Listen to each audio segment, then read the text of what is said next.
पहला योगाश्रम। इसी योगाश्रम का नाम ज्ञानगंज मठ अथवा आश्रम है, जिसका उल्लेख डॉक्टर गोपीनाथ जी कविराज ने यत्र तत्र प्रसंगवश किया है। यहाँ शुद्ध और संस्कारी लोगों को योग मार्ग में प्रशिक्षित किया जाता है और योग विज्ञान, तंत्र विज्ञान, नक्षत्र विज्ञान, सौर विज्ञान, वायु विज्ञान, क्षण विज्ञान आदि विज्ञानों की गूढ़ शिक्षा भी दी जाती है। शिक्षा दीक्षा आदि कार्य संपन्न और पूर्ण हो जाने पर साधक को लोक कल्याणार्थ संसार में पुनः भेज दिया जाता है। इस योगाश्रम के आचार्य महातपा हैं। वे सिद्ध और परमहंस अवस्था प्राप्त योगी हैं। आचार्य के कई प्रधान शिष्य हैं जो पूर्ण योगी है। वे भेष बदलकर ऐसे व्यक्तियों की खोज में संसार में भ्रमण करते हैं जो शुद्ध आत्मा और साधना संपन्न हैं। मिलने पर वे उन्हें किसी गुप्त मार्ग से अपने आश्रम में ले जाते हैं और वहां योग और विज्ञान की दीक्षा शिक्षा देकर, जैसा कि मैंने कहा, पुनः उन्हें वापस भेज दिया करते हैं। डॉक्टर गोपीनाथ जी कविराज के गुरु स्वामी विशुद्धानंद जी ऐसे ही व्यक्तियों में थे।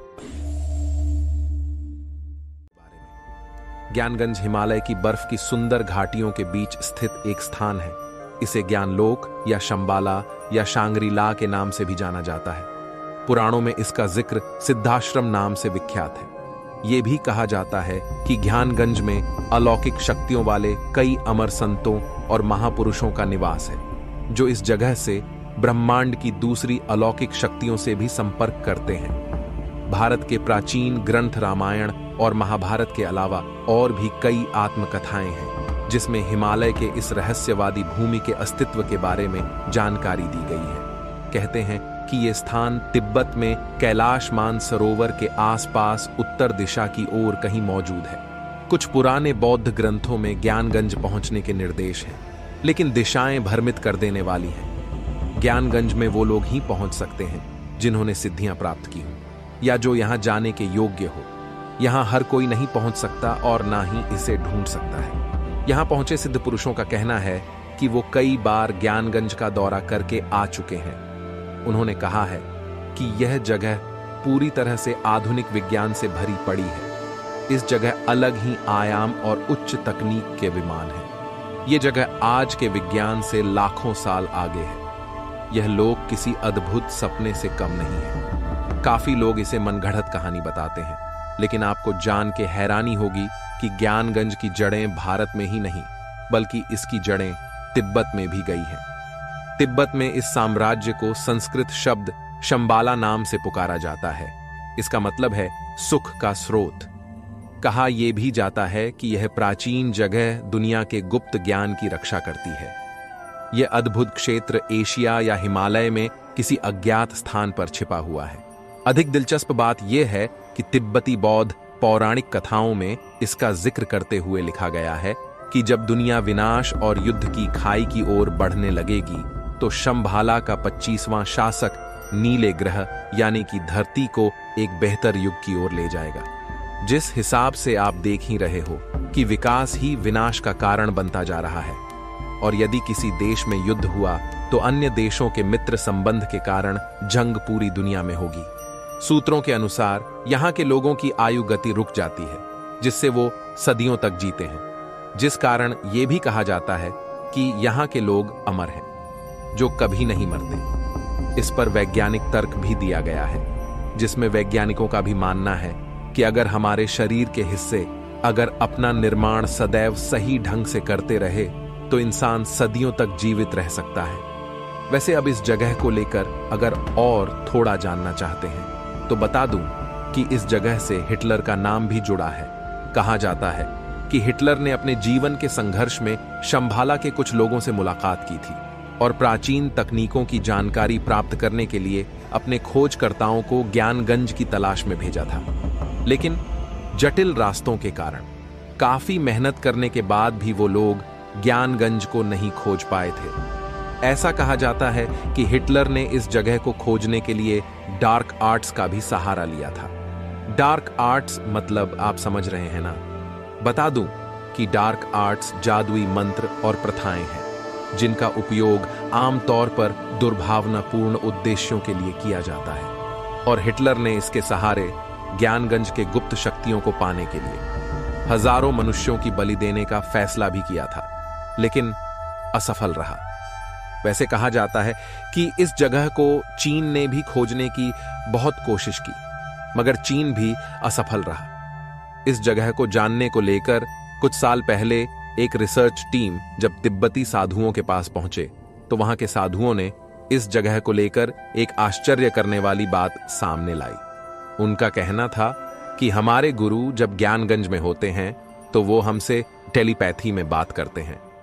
टेलीपैथी मतलब, अब अगर यहां सरल और संक्षिप्त शब्दों में टेलीपैथी को समझा जाए तो बता दूं कि टेलीपैथी का मतलब दूरानुभूति होता है।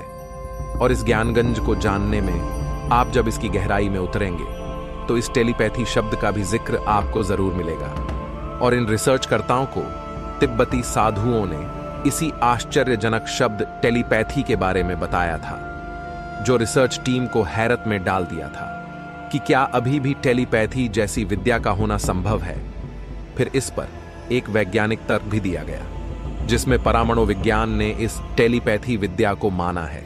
हालांकि उन्होंने ये भी कहा है कि सामान्य इंसान के लिए यह संभव नहीं है। यह विद्या प्राप्त करना बहुत कठिन है, मगर तपस्वी लोगों में इस विद्या का होना आज भी संभव है। इसलिए इसकी संभावना अधिक है कि तिब्बती साधुओं की बात सत्य है और कैलाश पर्वत के आसपास अदृश्य लोक में उपस्थित तपस्वी टेलीपैथी संदेश के जरिए अपने गुरुओं और शिष्यों से बात करते हैं।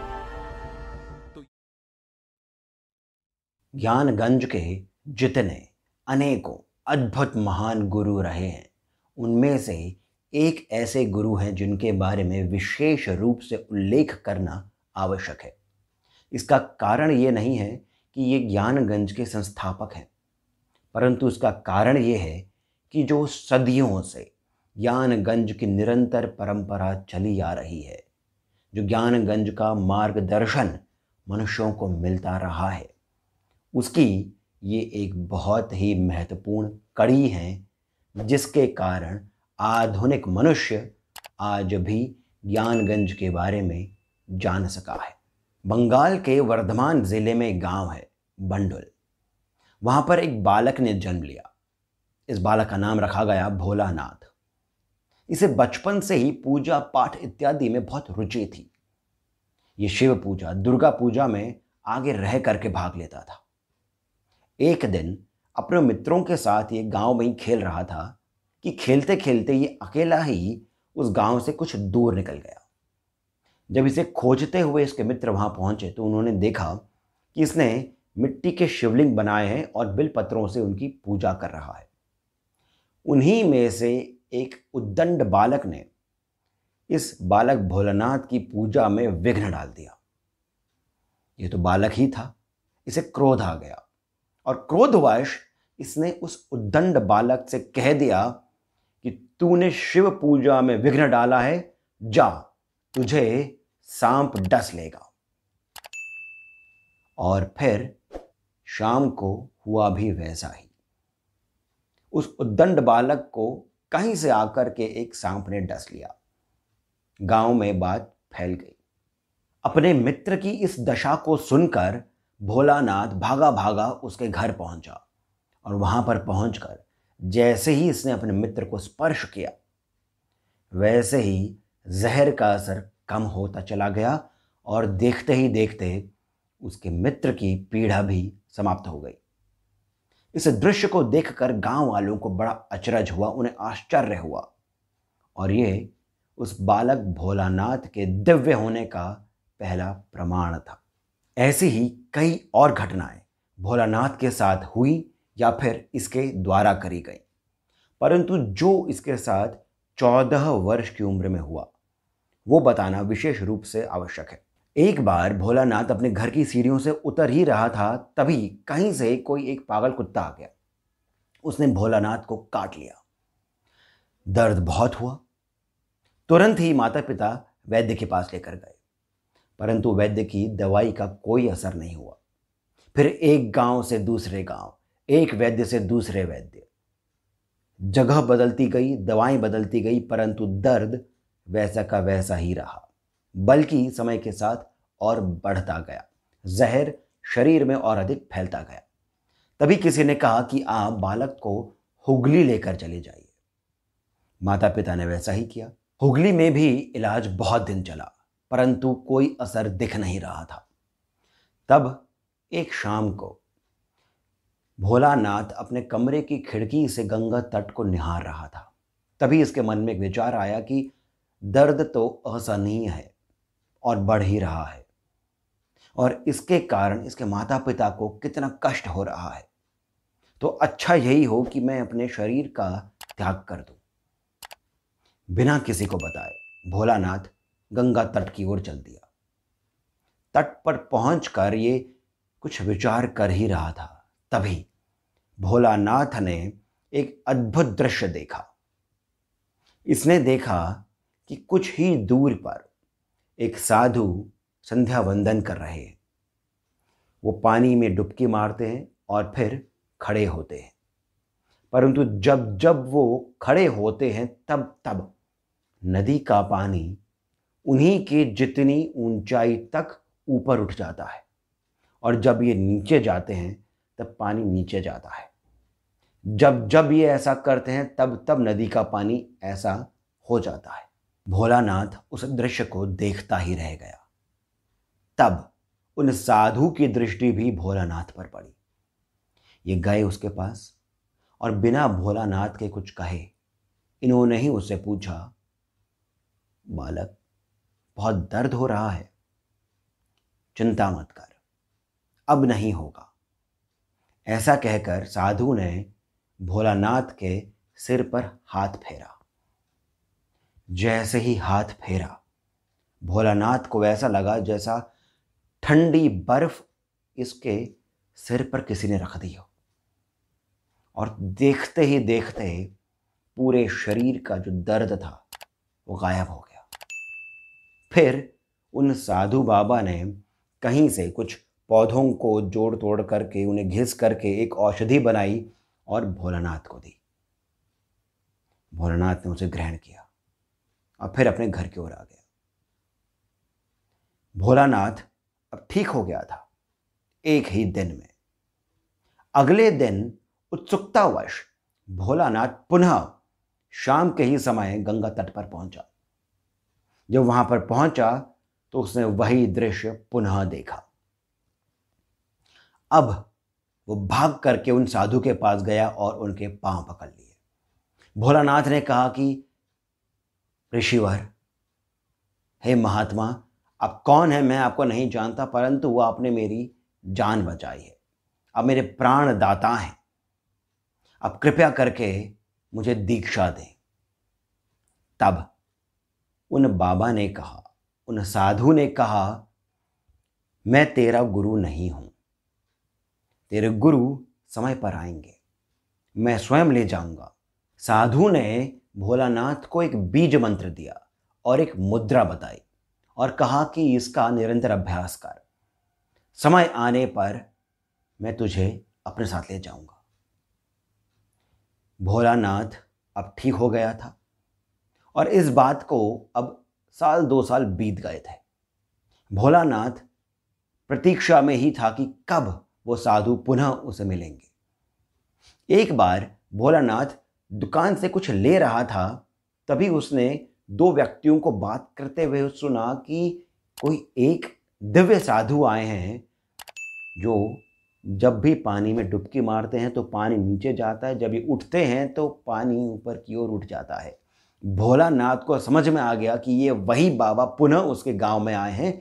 उसने अपने दोस्त को लिया और भागा भागा पहुंचा उन्हीं साधु के पास और साधु महात्मा से कहा कि हे प्रभु, अब आप मुझे कृपया करके नहीं छोड़िएगा, मुझे अपने साथ आप लेकर जाइए। तब साधु ने कहा, ठीक है, शाम को मेरे पास पुनः आना, मैं तुझे अपने साथ ले जाऊंगा। शाम को भोलानाथ अपने मित्र हरिपद के साथ उसी स्थान पर पहुंच गया जहां पर साधु ने उनको आने के लिए कहा था। साधु ने इन दोनों की आंखों पर पट्टी बांधी और फिर इनके हाथ पकड़ करके चलने लगे। भोलानाथ और हरिपद को ऐसा लगा जैसे इनके पैर पृथ्वी पर है ही नहीं, न ही मिट्टी का स्पर्श और न ही घास का। इन्हें तो ऐसा लग रहा था जैसे ये किसी मखमल की कालीन पर चल रहे हैं। कुछ ही समय में इन्हें ये पता लग गया कि ये आकाश मार्ग से होते हुए यानी उड़ते हुए कहीं जा रहे हैं। रात भर ये चलते रहे। जब इनकी आंखों की पट्टी खोली गई तब सुबह हो चुकी थी और इन्होंने पाया कि इनके आसपास पर्वत ही पर्वत है और सामने एक अति दिव्य अष्टभुजा देवी का मंदिर है जिसमें कुछ लोग उपासना कर रहे हैं। कोई भी व्यक्ति बंगाली बोलता हुआ नहीं दिखा। ये समझ गए कि ये बंगाल से बहुत दूर कहीं और पहुंच गए। तब साधु ने बताया कि ये विंध्याचल पर है और जो ये देवी का मंदिर है ये विंध्यवासिनी देवी का मंदिर है। फिर उन्होंने कहा कि आप दोनों यहीं पर ही कुछ दिन रहिए, मैं कुछ समय बाद शीघ्र आप दोनों के पास आ जाऊंगा। ऐसा कहकर वो साधु इन्हीं की आंखों के सामने अंतर्ध्यान हो गए। दोनों थे तो छोटे ही, इन्हें कुछ समझ नहीं आया। रात भर में ही ये बंगाल से विंध्याचल कैसे पहुंच गए और फिर अब ये कुछ दिन अकेले इस नए स्थान पर कैसे रहेंगे। ये डर गए। देखते ही देखते रात हो गई। आसपास जंगली जानवरों के ध्वनियां इनको सुनाई दे रही थी। बाघ की गर्जना इन्हें सुनाई दे रही थी। तभी इन्होंने देखा कि सामने से कोई एक नवयुवक, वो साधु ही प्रतीत हो रहा था, वो इनके पास आया। उसके हाथ में कुछ खाने की वस्तु थी और इन दोनों को दे दिया। ये दोनों उसे नहीं जानते थे, पहली बार देखा था, पर इन दोनों को भूख लगी थी। दोनों ने बिना कुछ सोचे जो पूरा खाना खा लिया। अगले दिन सुबह फिर वैसा ही हुआ। वही युवक पुनः आया और इन्हें खाना दे दिया। ये दोनों खाना तो खा चुके थे परंतु फिर भी डर लग रहा था। जब 2-3 दिन बीत गए तब इन्होंने देखा कि आकाश मार्ग से एक ज्योतिर्मय गोला इन्हीं की ओर आ रहा है। जब वो ज्योतिर्मय गोला इनके पास आया तब इन्होंने देखा कि उसकी एक आकृति है जो कि मनुष्य की सी प्रतीत हो रही है।